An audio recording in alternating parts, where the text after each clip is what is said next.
guys. Welcome to our YouTube channel where we're talking about all things raising private capital, whether it's for real estate or your business. I'm your host, Kalisha, and I have my gorgeous host, Betzy. What's going on? Hey, everyone. We're so excited to be here. We have I don't know, this morning feels so like chill, so vibey. We're just like going with it and just Go with the flow doing on the a thing. Thursday. Yeah. Maybe the time when you guys are listening to this, it could be a Friday, a Monday, but we're recording this on a Thursday. It's a Yeah. beautiful day here in Florida. The sun is out. The Beautiful, buns are not out.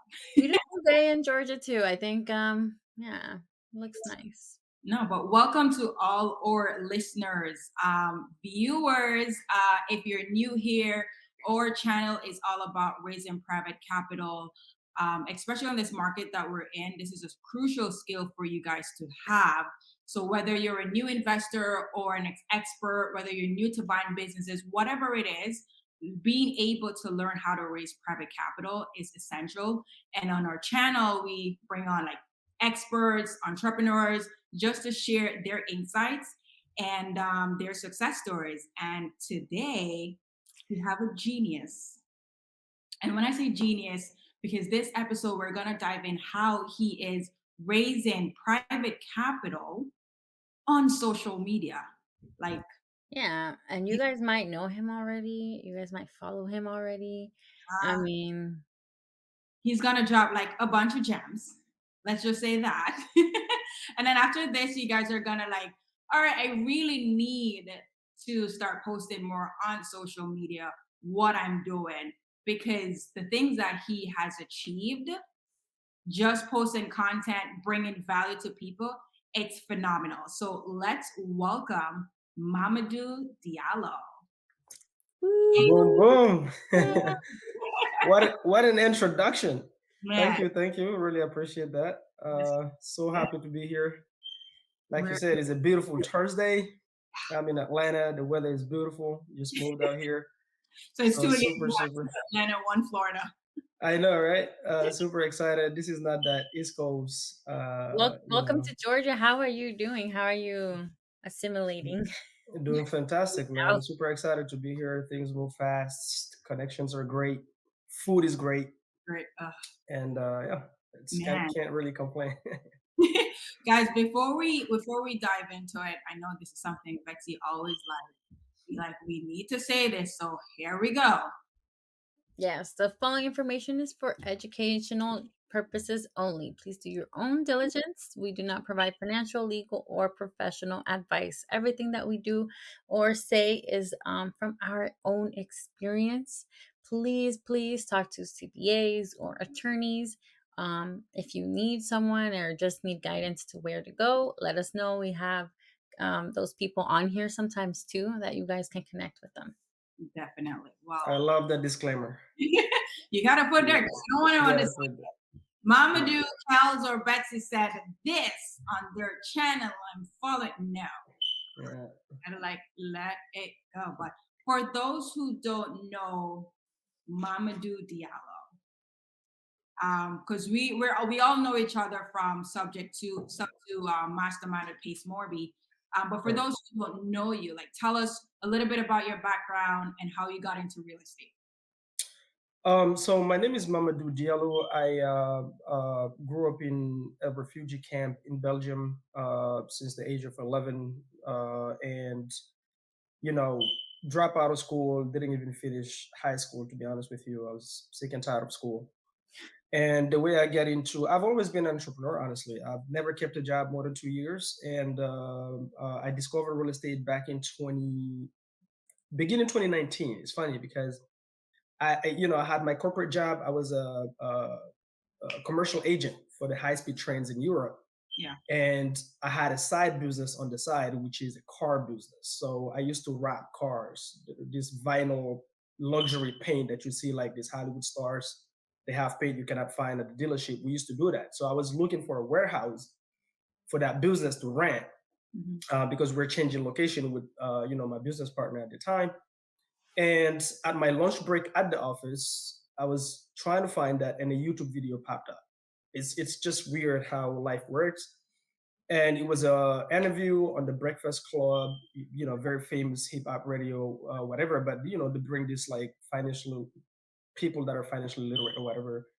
And there was a guy there talking about how he made 800,000 or something like that, a ridiculous number from his mom's basement, basically just flipping contracts. That's all I understood at the time. And I was like, hold on, I gotta rewind this right here. Like, what is this guy talking about? He flipped papers and made what, right, from his mom's basement. And so I got into this rabbit hole. That day, finished work. I remember it was 3 p.m. I typically start 5 a.m. to 3 p.m. 3 p.m. got home 8, and I started watching over and over. And I started watching, different videos from other different people, and then it clicked. I understood. Oh, this guy he's finding ugly houses, putting it under contract, and he's just selling the contract. Mm. That's it. Once it clicked, because I'm a high school dropout. I don't Yeah. overthink stuff. And if I want to do something, I just do it, right? And so prior to that though, I've always decided that my job was maximum 2, 3 years and I'm out. Like I gotta go build my own thing. So that was already a decision. I just didn't know what, right? Yeah. And so when I discovered that, I called my little brother from Marseille in France. I said, dude, I'm quitting in 6 months. Like I just discovered this thing on YouTube. He's like, what? He doesn't even know what I'm talking about. My little brother don't even speak English. And he's like, okay, whatever, but I support you. I know how you roll and everything. So I quit 3 months later. 3 months later, I was quit my job, jump in head first. We can get into that story later, but that's how I discovered real estate. That is insane. And Yes. all of this was when you're in Belgium. Mhm. I love how Uh, you portrayed being a high school dropout like as a positive thing. Like, oh yeah, it's because I'm a high school dropout. Honestly, for me, yes. I tell you what, because thinking back, I my journey is different. Like I said, I grew up in a refugee camp, lost my mom at the age of 7, and then by the age of 11, I'm in a refugee camp all by myself with other kids from a lot of different countries that don't have parents fleeing from war and all that fun stuff, right? For here in the U.S., they'll probably call it something else. If you guys don't know what a refugee camp is, it's almost like I guess a foster care. I don't know. Yeah. I don't even know how to call You it here in the U.S. call it Right? a foster your home. Okay, there you go. Boom. So it's a similar thing. And so for me, my whole life from my mom's death up to when I reached maybe 18, 19, even 20, people are just deciding my life. This is Mm. where you're gonna live. So my dad sent me away, and then he sent me to one of my sisters in Ivory Coast at the age of 8, and then she sent me away. I come to Belgium, and then I got sent to a refugee camp. Like I'm not deciding my life. Everybody's just deciding my life at this point. And then same thing for school. So I get to the refugee camp, and that's where I actually learned English. My English is self-taught. I learned it at that refugee camp at the age of between 11 and 12, Yeah. because I was the only kid that speak French. But when I arrived there, also they decided what I'm going to study. I didn't have a say. And then back then I wanted to study IT. I wanted Mhm. to learn coding and all that fun stuff. I was probably honestly, my story is not that oh, I'm not smart at school. I was the smarter kid in class. Period. I was always top one, top two. I was very smart as a kid Yeah. because my dad made sure by the time I was 3, I was probably reading some of the hardest books and teaching it to people that are older than me when I was before the age of 7, right? Before I left my family. So it's already very smart. So I start school, everybody's deciding what I'm going to study. I want to study IT. They're telling me, no, you cannot really study IT because of blah, blah, blah, whatever. You come from a different country. We don't know the paperwork, blah, whatever, even though I qualify for it. And so they send me to professional school. I left the refugee camp when I was 16 and a half because they decided that even though I'm not 18 yet, I'm smarter than my age, so I can get out because they need to free space to bring more kids. Bring Okay. more people in. Yeah. So now they decide, okay, you know what? You're not gonna do IT. You're gonna go study.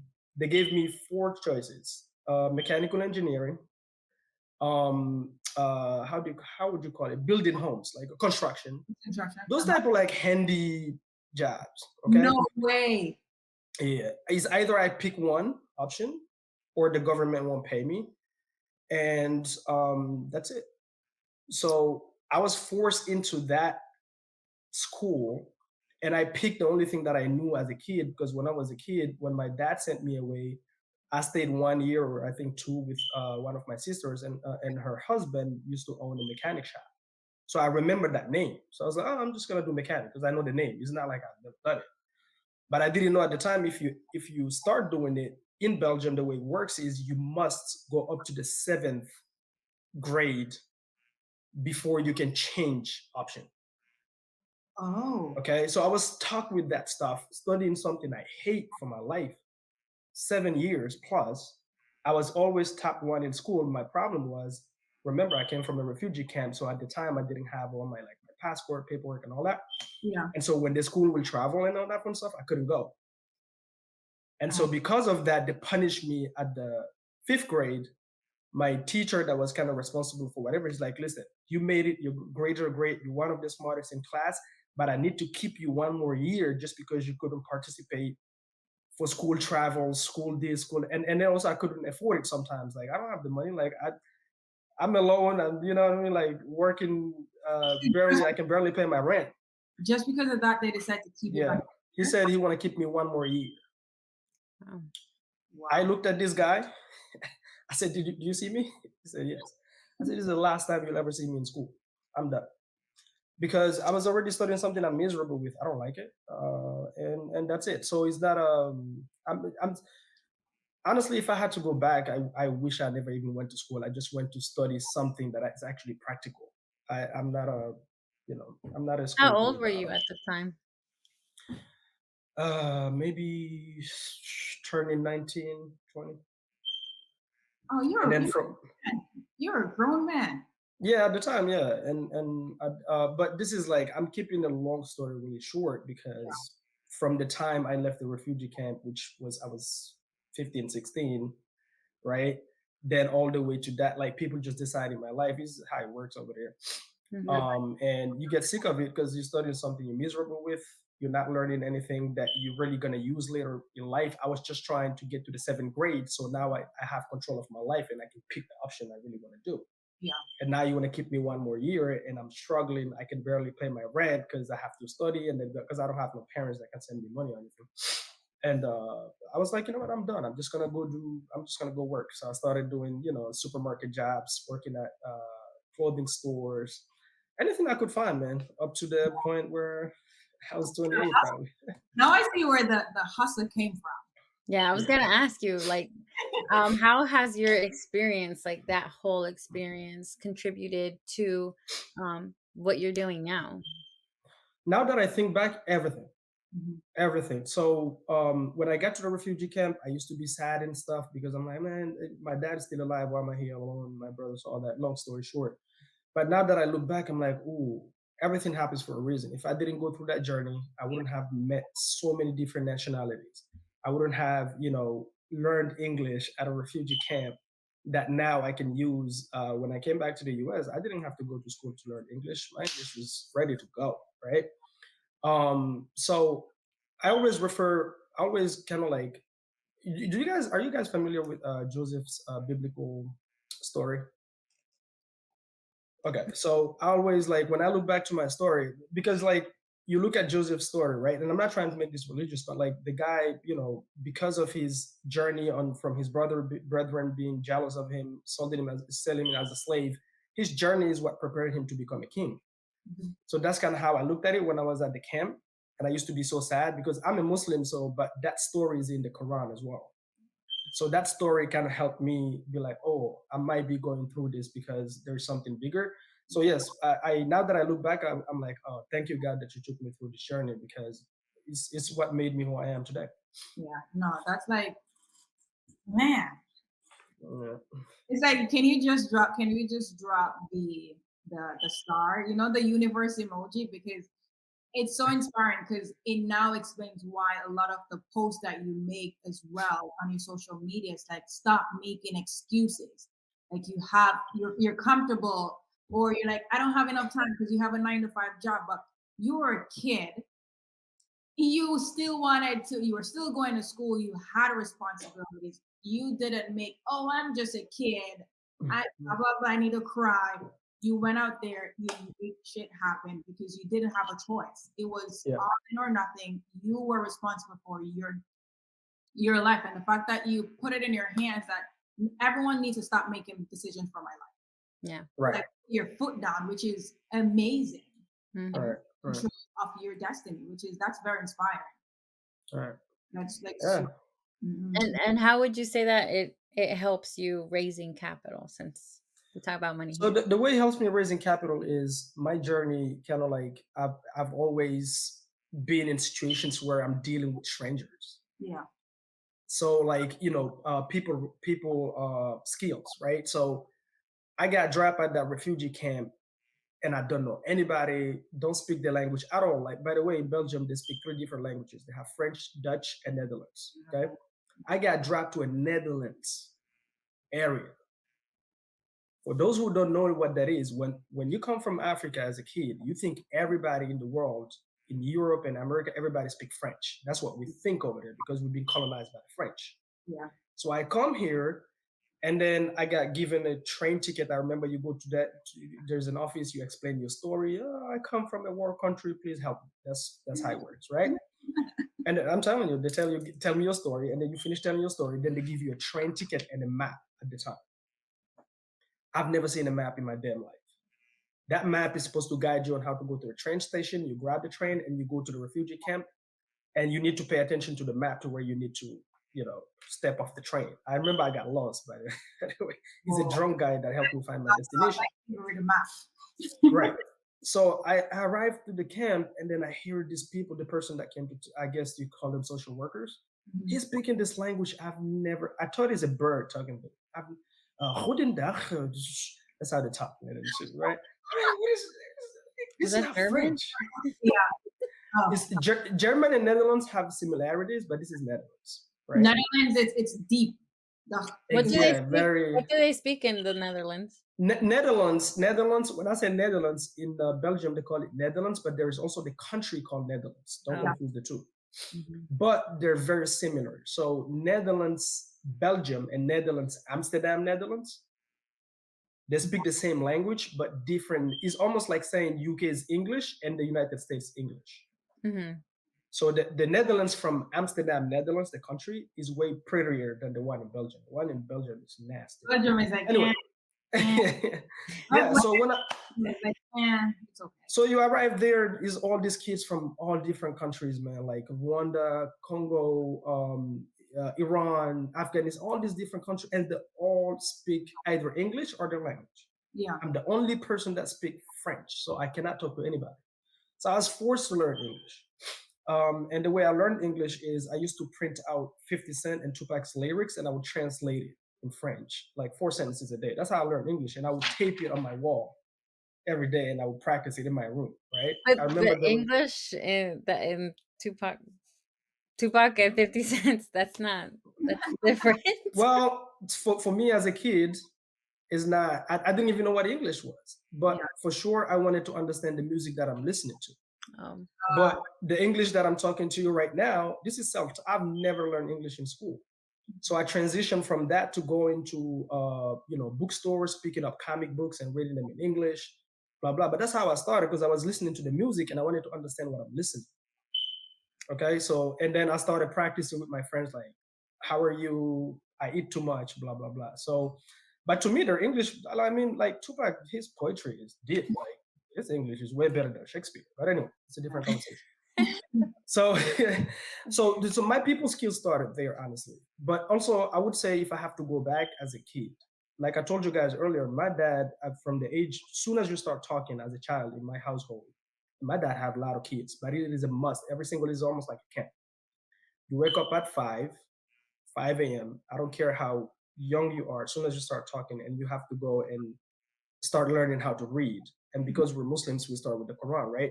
But as a kid, he will force you to learn the hardest verses, and then you go teach it to older people than you. Yeah. So my journey had already started there. Talking to strangers is not new. So I get there, and then that helped me also, because now I'm adapting to a different. Now I gotta learn Netherlands. I gotta learn English. And I speak all these different languages, by the way. And so that's where it started. Then from there, left the camp. I went to live in a complete town where I don't know anybody at the age of 16 and a half, right? I didn't know anybody at the time. So I had to make new connections to that school where they forced me to go, making new connections. Then from jumping there to quitting school and then going working at like supermarkets, at the cashier, right? Mhm. Airports, clothing stores. So I think my people skills came from there because I was forced to always deal with strangers. Yeah. And so even my last corporate job as a commercial agent for that high speed trains, I was deep. This is how it works in Belgium. Okay, I'm at my office. People, you have a line. Mhm. Somebody come to you. You better greet them in three different languages because in Belgium they all don't get along. They all don't like each other. And so if somebody speaks Netherlands and you greet them in French, you're gonna have a bad day. So you have to start by saying bonjour, goedendag, hey, right, or hello. So if they say goedendag, you gotta carry the conversation in Netherlands. If they say hello, you carry it in English. If they say bonjour, you carry it in French, right? Yeah. And so that also taught me to deal with different personalities and blah blah blah. So That's that's where it comes from. It how built. how important do you think it is with using social media to build your credibility? Where it's to a point where a person like, man, I this guy is really out there doing stuff. I want to give him my money. Well, I think it is no longer even just important. Yeah. It's critical. It's almost like how important it is nowadays to have food. Mhm. It's critical. Like the attention is there 100% Yeah. from I don't know how young people, from TikTok all the way to people over their 50s. They're online. That's number one. Number two, people love to do business with people that are actually doing business. So going on your social media, seeing you have a presence, you walk in properties, blah, blah, blah. It's like it builds an instant credibility. Like right now, even sellers, I have sellers go, well, how do I know you're credible? Recently we've locked up sellers on Zooms, and I would just put my social media handle on the chat on the Zoom, and then look at it. Oh, okay, got it. Where do I sign? Right? Instant credibility. I don't even carry business cards anymore. Like when I see you, I give you my social media handle. You'll see what I do, right? So I think is more than is critical. You gotta be online if you want credibility and if you want have right. The new currency is attention. Period. Yeah. That's And the it. way to get attention, because physically you can only be in so many places. Yeah. Yeah. But when I'm on social media, like my social media, it can be everywhere at the same time, and it doesn't take a rest neither. It's all this bunch of clowns working for me There's a lot. while I sleep. So I'm sleeping, and then my clown is working, and then my clone, not clone. I mean to say clone. See, this is how you know, Betsy. My English is self-taught. You see? And sometimes I say clown because that's what you would say in French. Yeah, So my French sometimes come you know three languages. That's amazing. right. Amazing. The Yeah. one of tell me the first time. I want to hear the story. The first time you raised money. Yeah, and Mm, I'm gonna yeah, also that's a good one. see how I want to see how what you've done before, like what your experience has helped you building that trust while you were raising that money Before I raised my first private money. the The first time. first time. So the first Okay. time on social media where you're like, wow, I just raised money for a real estate project. Okay, great. So I think this is the clip you guys gonna have to start with in the beginning for people to watch. But here's how I got started. So my first private money was on Instagram. It was a Mhm. $75,000 ever first time. I didn't even know it's called private money. It's very accidental. Yeah. Here's what happened. When I started my real estate journey, I had to change my mindset. When I got into real estate, I was like, in the beginning, I was more thinking like pay my rent. I just quit my job in Belgium. I gave my time 6 months, but I quit 3 months later, by the way. I didn't wait 6 months. 3 months later, boom, came here and I was just going through, at the time, I was going through a divorce and my first daughter is about to be born. So it was a rough time. So Uber and Lyft, right? So when I got into the real estate space, I quickly started to understand. Oh shoot! My thing is solving problems. Yeah. Like this real estate stuff that I'm doing right now, I'm looking for people that have problems I can solve. And here I am just thinking how to pay my rent, how to do that. So I'm thinking me. I gotta switch my mindset. Yeah. I have to start looking for people that need my help, even if I don't make the money. If I help them, then the universe is gonna open up, right? I had just an epiphany in my Uber and Lyft, like in my car. Boom. Here's what I started doing. I started reaching out to people online that are newer than me or at the same level because I was new. I hadn't even had my first deal yet. So reaching And I out in terms of reaching out on Instagram or on on Facebook? Facebook first. Yeah. So I would go, hey, if you're afraid to talk into a seller, because I needed to build my confidence Yeah. on the phone. I say, if you're afraid to talk to a seller, get me with your seller on a three-way and I'll talk to them. If I'm on a three-way, it forced me to perform because somebody else is listening, even though they don't know that I'm new. Like I'm so stressed out, man. I used to, like my hand used to be sweaty. Before I jump on, I would take like a deep breath, right? So that's how I started on Facebook. So even before I joined Sub 2, I was already networking a lot on Facebook. So I started on Facebook. Then I transitioned into when I joined Sub 2, this is like, I'm keeping a long story short. The first advice that I got from Pace, and again, this goes back to me being a school dropout. I don't overthink stuff. People that have a lot of degrees, you guys think way too much. Yeah. I got into Sub 2 and then and then Pace is like, Mamadou, start posting. Yeah.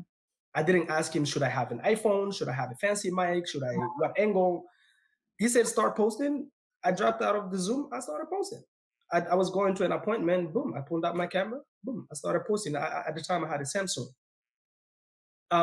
Probably 3 months later or 2 months later, I got this deal, right? This is my first private money. I started posting like not even 3 months. I got this deal. It was a wholesaler. Like I said, I've been reaching out on Facebook. So somebody reached out to me. They have this lead and they don't know how to talk to the seller, blah, blah. So hop on the call and help them lock it up. And I decided this would be my first fix and flip. I've never done a fix and flip, but I decided this would be my first fix and flip because the property made sense. And I'm a hands-on learner. I'm a monkey see, monkey do. So I'm gonna go find somebody who's experienced in fix and flipping and do it with them. Boom. Yeah. I didn't know where I'm gonna get the money, but I just decided I'm keeping this. I had no clue. Now, here's what I did. I found somebody from my Facebook network that I've built all these months that said they're gonna fund the deal. They committed so it was going to be a 50-50 partnership. Okay. They're going to bring the money. I have the deal. Okay. They backed out on me, Kalisha. We were supposed to close at 2 p.m. They backed out on me at 12. Ooh. The day of closing. Ooh. He got cold feet. Ooh. And it's funny how the universe works because he was supposed to bring 50,000. Right. Remember, I'm still on the newer side at this point. I've just maybe done only 3 wholesale deals. Right. And so I didn't even know how to run my numbers. So luckily he backed out because he was bringing 50 grand, but we ended up spending 75 grand. But it's another story for another day. So he backed out at 12. I was sitting in my brother's basement. I was like, and I text my brother. I said, bro, this guy just backed out on me. What the heck do I do? My credibility is on the line. Mm-hmm. This wholesaler is supposed to get $10,000 for this lead. This deal that I helped him close because it's his first deal. It's funny because that wholesaler is in sub 2 now after he got that 10K from that deal with me. Yeah. And then what the heck do? I don't want to use my wholesale fees that I just made from those 3 deals because, again, I just quit my job, all that fun. Like, I don't want to spend that money. Mm-hmm. And I was like, what the heck do I do? I swear to God, I cannot make this up. I got a DM. A DM from my request. You know how if somebody DM you out of it goes, okay. Yeah. I got a DM. This is a real estate agent from Philly that's been following me online, but he's never liked my stuff. He's just following me. He's just watching. He DM'd me. He's like, hey, Mamadou, there's somebody that has been bugging me about a deal in Maryland, but I'm only licensed in Philly, and they're looking for a fix and flip. I told them to reach out to you because it seems like you're active there. Ooh. This guy, because he saw my last name is Diallo. He's from my country, the real estate agent. So and the guy that want to do it is also from my country. I think, you're active, you're from the community, blah, blah. Reach out to him. Boom. He gives me the number. I'm like, I don't even think about it. I text the guy and I said, no. I told him, give him my number. No problem at all. I'll talk to him. I might be able to help out. He calls me around 1 p.m. Mm-hmm. We talked for 45 minutes on the phone. What ended up happening is this guy, he's a full-time, he works in the military, but also been fix and flipping one of his best friends. So the way to do it is his best friend is the GC, very experienced GC, do amazing work. And then he brings the money because he's a high earner and he do also option trading, right? He's like, listen, the way we buy houses, normally we go to the auction, we bid on houses, we buy them, but typically our projects takes about 6 months, it's a bunch of headaches, blah, blah, blah, blah. And I'm like, bro, are you kidding me? At this time, guess what? The deal that I have, I locked it up using creative finance. So it was a subject to turnkey house. The renovation is only going to take 60 days. They've never seen that in their life. All the projects they've done so far is 6 months. in with a bunch of headaches, right? And when, if you guys don't know the auction, when you buy at the auction, Yeah. you get what you buy because you cannot even see the property before you close. You can look at it through a window. If you guys watch HGTV, right? Yeah. Boom. He explained that, and I'm like, bro, listen, I have a deal right now. If you're interested, I pitched it to him without pitching it to him because it wasn't my intention to pitch it to him. I just said, hey, I have a deal right now, and I didn't sound hungry because I didn't even tell him somebody backed out from me. Up to today, he doesn't know if anybody backed out from me. Okay. I said, listen, I have a deal right now. This is the numbers, but it's a creative finance deal. He has no clue what creative finance is. So I explain what subject to is, right? I go through those details. His mind is, I could tell from the phone. He's like, what? So you telling me all I have to do is to bring the renovation funds? And he started talking in my language. He switched from English. I'm like, yeah, all you do is bring the renovation money. Like, this is the amount that I'm gonna need, blah blah blah. But his experience, remember. So he asked me to send him the property. He's like, no, bro, this is gonna need more based on my experience. So, but all I have to do is really just the renovation money and the closing costs. I'm like, yeah, that's it. Yeah. So that includes the assignment fee, right? He's like, bro, that's done. Are you kidding me? Done. I'm doing it. He's like, my projects takes me 6 months. This house, he's never seen a house that looks this good for a fix and flip. So now he's looking for more too. Right, because the house only need, the lipstick stuff, bathroom, kitchen, flooring, blah blah blah. But it doesn't have foundation issues. You don't have to gut the whole house. And he's like, this is crazy. 60, I'm doing it all day long. I swear, I'm not gonna lie to you. I said, bro, the only problem is we have to close on this today at 2 p.m. This guy wired the funds without any paperwork. We did the paperwork 1 hour later after he wired the funds because the attorney was blowing me up for the notary. Wow. Right? Yeah. So, guys, I was like, hold on. And I don't believe, I'm a God believer, so I believe God did it. I don't believe in the universe talk. So, I think God really brought that to my plate saying, hey, dude, you've changed your mindset. You've been putting in the work. This is 8 months of struggle, okay, before this right here. So I'm keeping a long story short, just so you know. And posting. And posting.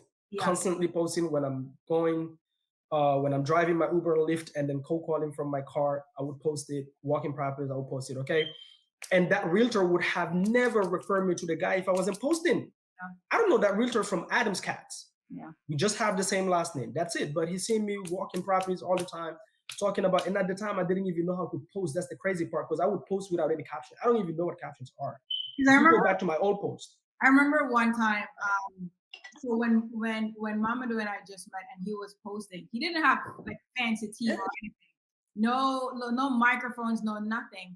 And he would just record stuff in his car, post it, and then our Instagram would generate the captions. Right. Persons would be like, miss the message that he's saying to call him out for a typo. Right. Or pronounce a word. And I'm like, he's out here putting out content, just sharing what he's doing. And all you're concerned about is how he's pronouncing stuff. It's only the people that never post shit that DM you about your is it autograph? Autograph. Yeah. Misspelling. This is also another thing I'm going to tell you guys out there. Anybody who approach you and say they're a content expert and they tell you first get the right camera before you start posting, tell them to F off. Yeah. They're not an expert, okay? Start posting and figure out the perfection later, because people want the information. Unless you're a model, unless you're going to get paid by looking good on camera, nobody cares. Nobody really cares. People want to see the information. Like what I was posting is people want to see me walk properties. They want to see me talk about. Right. So what did he do? When the realtor sent him my number, guess what else he sent him? My Instagram. So the guy went there and saw. And so when I talk to him now, did I have instant credibility with this guy? Absolutely. From my social media, number one. Number two, I'm from a referral from an agent that is doing real estate. Who doesn't even like your content, but he right. That's already posting. That's another nugget for you guys. Every single body that invested with me, most 99.9% of people on Instagram that gave me their money, they've never liked my stuff, never commented on my stuff. And I'll tell you guys this now that I'm learning about branding and marketing and all that fun stuff. I've learned that people that will actually invest with you, they have no time to like your stuff because they're too busy making money. I'm gonna repeat that. That's a bar right there. Okay. People that will invest with you, they're too busy making money. So you never know who's watching you. Just keep posting. You see people get caught up on the likes. This is what I was going back to. If you're not getting paid by social media, like if your main business model is not to go viral and get paid by Instagram, people just want to see the information. You never know who's watching. All the DMs that I get, hey Mamadou, I have 80K to deploy. Hey Mamadou, I have 50K. It's from people that have never liked nor commented. But I understand why. They have money because they're busy. They're not scrolling on social media all day. Yep. That's why they have money. Now becomes your resume. Everybody else that DM you all this random stuff is because they have nothing going on. So they have the time to sit down and watch your stuff. Yeah. So boom. So the guy, listen, he funded the whole deal. This was in Clinton, Maryland, the property. He funded the whole deal. He wired the funds. So I already had 3 credibility. And then the 4th credibility that I had, okay, he's from my community. We have the same last name. Nobody in my community do what I do. Yeah. So he was very impressed. And I had value. My value wasn't just the deal because he was going to pay me just an assignment fee because he knows what wholesaling is. Yeah.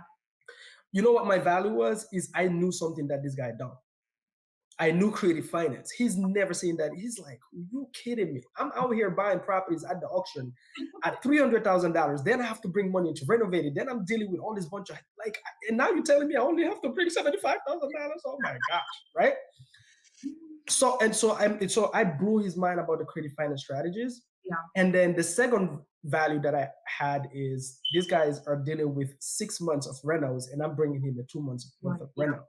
So for him, it's like, I'm so valuable right now, he'll give me anything. So I said, dude, listen, here's why I wanted to do the fix and flip. I'm a hands-on learner. I'm a monkey see, monkey do type, school dropout, okay? I'm going to keep repeating that just so I know you can see. Oh, it's amazing. And I just want to learn hands-on. I said, are you okay bringing the money? And then we just split the profits 50-50 and you bring your best friend GC to do the work. Yeah. Oh, all day long. I'm calling him right now. The same day they went to see the property, he wired the funds, I swear to God, before we did any paperwork. We did the paperwork after we were already closed. Mm-hmm. So this guy got paid everything without any note or deed of trust on my property or anything. And he got paid. We split, I remember we made $62,000 and we split that in 2 net after all expenses on that property. Even with you raising this, like to where you are now in your career, and so posting a lot, raising private capital, do you ever worry about violating SEC guidelines or anything like that? How do you approach that aspect of things? So I had to learn it, right? So the way I approach it now, I don't post online saying, hey, I'm raising money, I want to raise money, whatever. I stay away from these things because there is a very gray line, like posting online and saying I'm raising money. And then, like you said, the disclaimers, right? So the way I do it now is, hey, who want to be a funding partner on our deal? That's it. And then now, honestly, to be honest with you, now I'm raising a lot of money to where I'm not even pitching anything.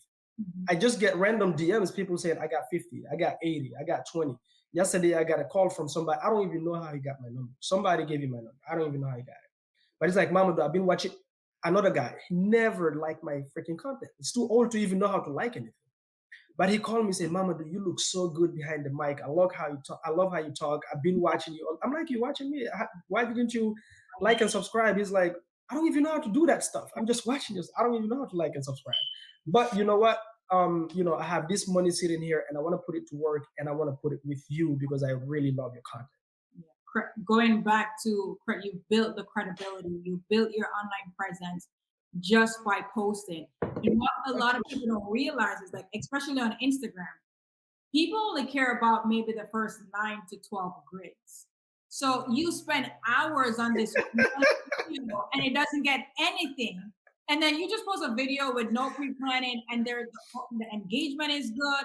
And you're like, what the hell? Like, yeah. Those are the that's what I keep saying. Like, if you're a handsome guy and all your money you're making it out of being handsome wearing other people's brands, then by all means, make sure everything is perfect.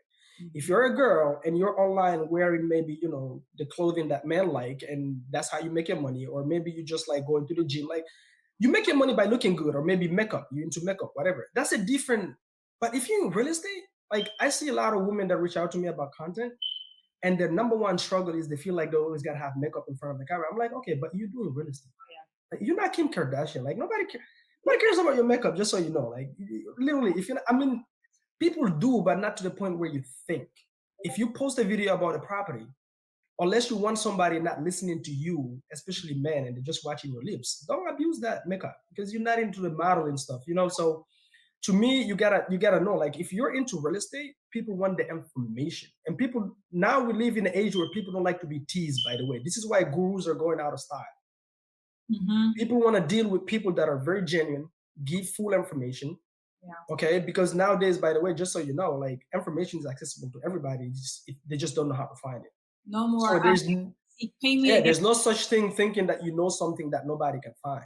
Everybody can find everything nowadays. You can go to Chat GPT right now. Is an AI. It will give you everything you want. Okay. So with that being said, people don't want to be teased. They follow and love people that are very genuine, give them all the information and all that fun stuff. And guess what end up happening is people want to invest with you. The big high level marketing and branding people, they call this overload of information selling, by the way. Yeah. So there's such thing as, so if I'm talking to you and I overwhelm you with information on one topic, thinking that the people with a scarce mindset, they're gonna be like, man, you give me way too much. You give. I get these DMs all the time, by the way, with creative finance. I post a video and then people be in my DMs like, Mamadou, why are you telling them all of that? Why can't you keep that? I'm like, dude, can you Yeah. kiss my left tie? What are Scarcity you mind. talking about, right? But here's what happened. People DM you. The other side of things is people DM you because the overload of information. Even though you gave everything, they're like, Mamadou, why don't you just do it for me? Here's the money. Or Mamadou, why don't you just teach it to me? Or Mamadou, why can't I just do a deal with you? Like this is, I love it, but I don't want to go figure out this all myself. So it actually end up generating opportunities for you. And this is, I'm working hard right now in my community, the Fulani community, to change that mindset because that's how we think. We're always like, what? You should hide this information. Like, Yes. you That's know? like an instinct. Yeah. Anyway, so guys, the world is full of abundance. If you would just, like, you cannot trick people anymore. It's going out of style. So you better start being genuine with people. Share with them. There is, I don't care anybody out here, go do it. There is enough houses for everybody. There is enough. Like this is why people don't post content. They're like, well, everybody else is already doing it. There is over 8 billion people on planet Earth. People will watch me and relate to me and won't watch Pace and relate to him. Yeah. Or won't watch, because like is there's always those people that will relate to only you. Yep. The way you talk, your style of delivering, the way maybe you're silly or your accent or whatever it is you never know. So like it's people overthink this stuff. So it's like if you stop thinking this, you know, like everybody else is like, okay, is enough people out here for everybody? Is enough money for everybody? Just start putting out the content and don't overthink it. Nowadays, there's AIs that will even give you the content ideas. So what excuses do you have? Really, nothing other than you want to be perfect, you want to look good when nobody really care about what you're wearing. Just so you know. One question I want to ask, and I think what I'm curious to know is for someone who they wanna post, right? They really want to post, but they're like, I don't know anything, or I have imposter syndrome, or I feel like I'm being fake, but I still want to share. What advice would you give to that person? The advice that I would give them is number one, tell your mind to shut the heck up. That's number one, right? I'm telling you, like literally face yourself in the mirror and say, hey, shut the hell up. That's number one. Number two, what you're thinking right there is content. This is how people overthink this stuff. Anything is content. Sit down, take your camera and go, man, I want to post on social media. How are you guys handling this? Because I'm dealing with imposter syndrome. I don't know how to overcome it. How are you guys overcoming it? Boom, boom, boom. Let me know. That's Yeah. content. That's it. Post it. Yeah. Somebody's gonna DM you going through the same problem, and then it's gonna create this. Hey, you way overthinking it. This is the first content that I posted. Hey, you should try this. You should check this out. Blah blah blah. Right? Anything. If you're thinking something negative right now in your mind, that's A lot content. of people, yeah. On the And it's camera. real. People are like, oh my God, you're being real because we're all This going. right. And this is where, like, when you say an imposter syndrome is, are you trying to create content, number one, for virality? And then second is, are you trying to create content and talk about things you're not doing? Because people overthink this stuff in a way where people want to see what you're going through. Yeah.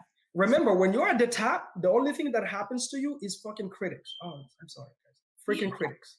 Only critics. I'm telling you, go to Grant Cardone's YouTube channel, go to Pace Morby's YouTube channel, go to all these high level people and look at the comments. The top 100 comments are all negative. Yeah.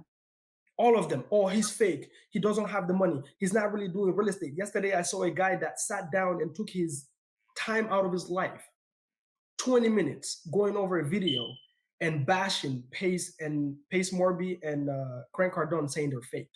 Oh my God. And he's showing all this video, right? So when you're at the top, right, guys, all you get is hate. People hate seeing you win, but they love seeing the struggle and the trenches and the journey. This is why in the beginning, when you're posting your journey in the beginning, people can relate because they're going through the same thing. Man, I just lost a deal like the other day. I just lost a insurance booking, $39,000 booking on an Airbnb. If I do a content on that, you know how many people would love that? Because people love to see you lose, man. It is what it is. But like I'm just saying, like people want to see the nitty gritty. They don't want you to tease them. They want to see. They don't want you to show them that real estate is always pretty. You're always only getting wins. They want to see the losses, the wins, the struggle, the real. Like open the curtain, let them see. So they just want to see what you're going through. So if you haven't done a deal yet, where your content should be around, I haven't done a deal yet. This is what I'm doing every day to try to get my deal. Hey, this is the mindset issues that I'm dealing with. This is my struggle right now on the phone. All this is content. The only reason you're dealing with imposter syndrome is because you're trying to be an imposter. You're trying to create content also for virality. You're not trying to create content to add value to people. I create content to add. I could give an F less about the likes, and I'm not creating content for virality. But my that's you gotta pick. If I'm trying to be a full-time guru and all I do is create content and then get paid from YouTube, Instagram, and all that fun stuff, then it's different because every single day, guess what? My full-time job would be being in front of the camera and talking. That's being an influencer. If that's what you want to be, then you need to pick a route. But if you want to be an investor, is you have a business to run, you don't have the time, number one, to sit and face a camera all the time and talk, because you should be on the phones calling sellers, calling private lenders, and all the fun stuff. So guess what? If I'm calling a seller right now while my camera is on, or I'm on a Zoom making sure the call is recorded, because that's content. I can have a virtual assistant or whatever, chop it up or send, or I can do it myself in the beginning like I'm doing Felicia, right? So if you're dealing with imposter syndrome, number one, tell your mind to shut the heck up. Number two, are you trying to be an imposter, or are you trying to show people the real journey you're going through? Number three, anything you're thinking of is content. You're thinking about going buying a coffee right now because you're avoiding to call a seller. It's called creative avoidance. Make it real about it. Yeah. Just literally just open your phone and just record. Yeah. Literally just record. And there's no set time. Yes, No, I'll ask, like, how many times should I post? Like, it doesn't matter. As many times as you can. Just post. Hey, this is why I don't listen to most quote unquote people that reach out and say they're content creators.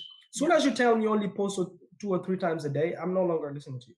Mm-hmm. Okay, guys, the new currency is attention, but also everybody's fighting for attention. Yeah. People are scrolling so fast. You have such a slight second to catch somebody's attention. They're watching all this trash, mm-hmm. and between all that trash, you're trying to grab their attention with something valuable really quick. Do you know how many content you gotta post a day for that? So like, post as much as you can. If you can only do once right now, just post once. Yeah. But don't let nobody tell you should only be posting 3. Mm-hmm. Or you should only be like, post as much as you can. But just so you know, nowadays, if you really want to like create something and make a little bit of a noise, if you're not posting at least 3 times a day, don't even waste your time. Like I'm telling you, like it's not worth it. People are too busy watching trash and all this other garbage to listen to. You gotta. It's really like, it is what it is. Yeah, it is what it is. The world we live in. Either you comply, mm-hmm. or you get annihilated, and that's just the game. Like I don't feel sorry for people that don't post anymore. Just start. And we do the boom, boom, boom, boom, boom, like I know, boom, boom. It's funny the way I came up with that is because really that word kind of like summarizes my almost like my journey, right? It's not I forgot where I was sitting. And I was like, shit, man, I had to work so hard to, on my confidence. So like being bold has been a big part of my life. I'll tell you a crazy story, maybe one last, and then, otherwise you guys know I'm talking. But like one time I got a ex-girlfriend that like kind of like set me up. And then a guy came to the house, and then they came like 5 and they wanted to like, when I was way younger, they were trying to beat me up and whatnot, right? And then, we fight, whatever. And then I run out of the house. And then the police came. At the time, man, I was so skinny. Like, you wouldn't believe how skinny I was, I right? It's can. my clothes walking, not even me. And this policeman came and they stole all my shit and all that fun stuff. And then the police, he looked at me, one of the guys, it was two of them. He's like, Mamadou, you listen, you need to go to the gym and learn how to fight. You're so damn skinny. If you know how to fight, or maybe at least look a little bit impressive, they wouldn't have bothered you. I would that guy. I wish I remember his name. I love him to death for that because he didn't like feel sorry for me. Be like, all right. It's like, dude, man, the f up. Go Yeah. to the gym, right? That helped me. That's the day I started. Number one, going to the gym, but work. I used to walk always like this. Posture. That's like growing up with a it's whatever. But so being bold was a big part of my life in order for me to get out there and start like that last corporate job, guys. The way I got that job, and I will tell you guys that story another day. But I was not supposed to get that job because I didn't qualify at all based on the metric. I had to sell myself, but it's because of my confidence that I've built all this time. So being bold was a very big thing for me. So the B stands for bold, and then being obsessed. I'm very obsessed with everything I do. If I don't like it, I don't like. But if I like it, I don't overthink it. I just do it, and then I figure the shit out later, the mechanics later. Yeah. And then the other O is for ongoing, right? Like you gotta have a mindset of, hey, let me just fail forward. I'm gonna make a mistake. I already know that. Let me make the mistake and just move on because I'm gonna learn from it. But you gotta have it, and then you're always learning too. Like every single day, like right now, like wholesaling is like okay, out of my system. Creative finance is starting to get a little bit like, okay, what's next? Now I'm like, okay, now I need to buy businesses and get into multifamily because I'm getting bored with just doing single family and creative finance. I've done all the strategies you can think of. So, and then the M is for mindset. Like mindset was huge for me. I had to completely brainwash myself and stop thinking the way my community think, the way my family want me to think, and all that fun stuff. So that's what the boom stands for. Just so you guys know. So that's why I say it all the time. It's really for me. It's a selfish kind of gimmick that empowers me personally. Not selfish. It's amazing. Right? I to use that word, selfish word, but there's like you're here with us sharing all these gems. It's a big thing that people like underestimate social media or overthink it rather. Right? That people Definitely. do, but just with Yeah. Betzy and I, when we were raising capital, majority of our capital raising came from social media. Yeah, all of it, I think, almost. Yeah. Yeah. For me, it's been all of it. Huh? Boom. For me, it's been all of it. Yeah. Like we would make posts and persons would comment, be like, "Oh, I have money. I Yeah. just got my self-directed IRA," and because they're seeing us post it. Yeah. Yeah. If you don't It's have, instant credibility. that's it. And I remember Kalisha, we used to have hours of conversation about social About media and this. stuff. The first time we connected, I think it goes down to if you overthink in social media, if you really deep down think, it always goes down to a lack of confidence within you. There's something you haven't dealt with yet that you need to deal with in order to start posting. It's always you here. Number one, you don't like the way you look. Well, if you don't like it, go fix it, right? You go fix your teeth, go to the gym. If you don't like whatever, it's always something like that. Or imposter syndrome. Imposter syndrome come from you trying to be somebody you're not. So just be yourself. If you cannot be yourself, slap the fakeness out of you. Like, just let me be myself. You don't have to be fancy with your English. That's it. You know what I mean? Like, it's always goes back to you. Face yourself and see where the issue is. Yeah. Am I not posting because I don't think I'm real and I don't think I'm really doing business? Well, you're not doing business. If you think you're not doing business, it's because you're not doing business. It is a fact, by the way. It's not something you're thinking of. It is a fact. So you should only be doing content about how I'm about to do deals and the road I'm going through. That's being real. But if you're trying to fake it, of course you're not gonna be. You shouldn't be posting, by the way. Jesus won't be happy with you. Allah won't be happy with you. You know what I mean? So it always goes back to you. So something you gotta. I think people lack self accountability a lot nowadays. Is they want somebody to come and tell them that it's fine. It's okay to feel that way. It's okay to have no. You're dealing with a personal issue that you need to address. Once you address that issue, so if you're sitting there saying, "Man, I don't like because if I want this right angle, the right makeup, blah blah blah," ask yourself, why do you need all that makeup when you're on a video? Who are you trying to attract? And what kind of response are you trying to get? Or are you trying to like? Are you single? Like, what are you trying to do? Post. Like You just know go. what I mean? Like just so so I'm not undermining it, but I'm just saying unless you deal with the issue, it's always going to be an issue. Yeah. So just address it and go. I had to Mhm. do this with my accent, just so you guys know. Like in the beginning, I was like, I was so self complex with my accent. Yeah. Like it was crazy. So I had to sit down with myself and have a conversation with myself, and then go, okay. Even with sellers, I was struggling with this. Every time a seller tell me no, I go with my victim mentality and go, oh, they said no because I have an accent and my name is Mamadou, so they don't want to sell it to me. No, no, no, no, no, no, no. When you were talking to them, because in your head you were thinking about your accent and the fact that your name is Mamadou, you weren't confident in what you're saying, and so they're not confident you can close, and so Yeah. they don't want to sell it to you because you're a dummy and you're not confident. And That's it. you It has nothing to do with your name. your voice. So I reversed it. I was like, okay, let me reverse this stuff. Mamadou, you grew up in a refugee camp, self-taught English, and you speak in 4 different languages. These people never got out of the United States. So actually, this is your strength. You can use it as your strength. So what I started doing is I'll tell them, I'll address it before they even think weird of it. I'll go, hey, let's say I butcher a word, right? I'll tell the seller, hey, please excuse my exotic accent. This is what I started using. My tongue is twisted because I speak 4 different languages. Guess what happens? It's, oh wow, explain. Then I'll explain my how I travel Europe, blah blah blah. And, oh wow, that's amazing. And self-report. So now I started using that as my strength instead of my weakness, but I had to address that with myself Yeah. because I was getting frustrated. And I remember at the time I told somebody, I said, man, the other day I almost cried because I'm so sick. People don't want to sell me because I'm Mamadou. And I'm like, Mamadou, shut the like I told my mind to shut up. Like it's those things, but it happens all day, right? You guys know that. Yeah. This is an everyday struggle. So Yeah, you no gotta force matter yourself what. sometimes, yeah, and tell your mind shut up, and then use your weakness as your so you gotta have that self-talk. It's like, okay, why do I need all this makeup? Or why am I dealing with stuff? Am I trying to be somebody I'm not? And if it is the case, how can I go be me? And how being me can be a strength instead of a weakness. But anyway, guys, I can drop boom bumps. No, we're definitely gonna have to have a part two for this one Yes. to even dive deeper because we don't know. Like in a couple of months, man, who knows? You raise Yeah. $5 million from something out of the ordinary. We're like, yeah, we want to hear that story. Yeah, Yeah. yeah. And we I'm didn't get getting to into ask buying it. businesses. So hmm? Oh, Yeah, really? Hanging out with yeah. Abraham? Oh yeah, I'm speaking on stage with him today Oh, for the here, and guys, that's all because of social media. Nobody would invite me on the podcast or platform stages to speak, or like Pace right now, he has me in his book, his bigger packet books. Guys, the only reason Pace has me here is because I followed his advice, posted, and he see me building my brand online, and see I have a presence, blah blah. That's the only reason why he see me adding value to other people. So guys, just take action.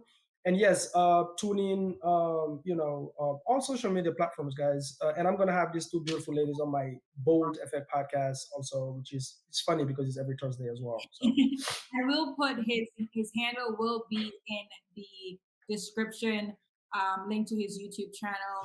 Check this out, guys. Let us know what you think. Don't forget to like this video, subscribe to our channel, Ring the bell to get notified. and turn the notification. And thank you guys for tuning in, and we'll see you guys on the next time.